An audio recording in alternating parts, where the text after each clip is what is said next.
Hi friends, welcome to my channel. నేను మీ లక్ష్మి అండి. ఇవాల్టి బ్లాగ్ వచ్చి మంచి నోరూరించే చేపల పులుసు అండి. దీనికోసం ఒక అర కేజీ చేపనైతే నేను రెడీ చేసుకున్నానండి. మరి ఇంకెందుకండి ఆలస్యం, మనం ప్రాసెస్లోకి అయితే వెళ్ళిపోదాం. ముందుగా స్టవ్ మీద పాత్ర పెట్టుకొని దానిలో 4 పచ్చిమిర్చి చీలికలు, అలాగే కొంచెం కరివేపాకు, ఉల్లిపాయ వేసి డీప్ ఫ్రై చేసుకోవాలండి. అది బాగా వేగిన తర్వాత కొంత టమాటా వేసుకొని అది కూడా కొంచెం దగ్గర పడుతున్న టైంలో కొంచెం పసుపు, అలాగే అల్లం వెల్లుల్లి పేస్ట్, ధనియాల పొడి, గరం మసాలా పొడి, ఉప్పు, కారం ఇవన్నీ వేసి మరొక 5 మినిట్స్ మనం బాయిల్ చేసుకోవాలండి.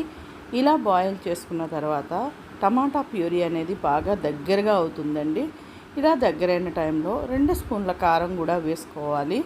కారం వేసుకొని మరొక 2 మినిట్స్ మనం ఫ్రై చేసుకోవాలండి. ఇలా ఫ్రై అయిన తర్వాత మనకు వీడియోలో చూపించిన విధంగా మొత్తం ప్యూరీ అనేది బాగా ముద్దగా తయారవుతుందండి.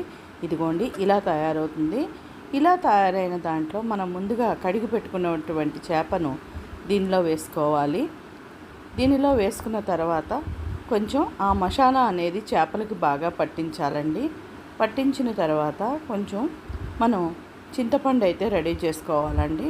ఆ చింతపండు యొక్క రసాన్ని కూడా ఈ చేపల్లో వేయాలండి. ఇగోండి, నేనైతే చింతపండు రసాన్ని వేస్తున్నాను.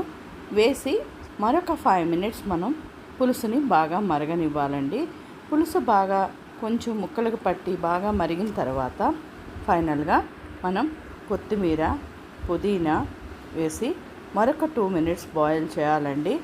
ఇలా బాయిల్ చేసిన తర్వాత మనకి ఉప్పు కారం సరిపడకపోతే వేసుకోవాలండి. నేనైతే కొంచెం కారం సరిపోలేదని వేసాను.